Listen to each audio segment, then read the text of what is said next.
রাহুল আর মীরার প্রেমটা ছিল খুব সরল।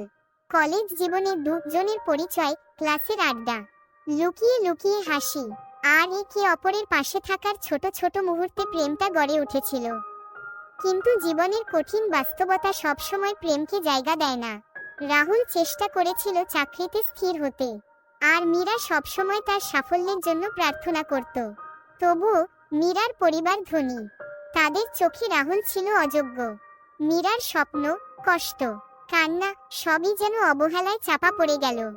রাহুল একসময় ভেবেছিল মীরা তার হাত ধরে সব বাধা ভাঙবে, কিন্তু চাপের মুখে মীরা ধীরে ধীরে দূরে সরে গেল।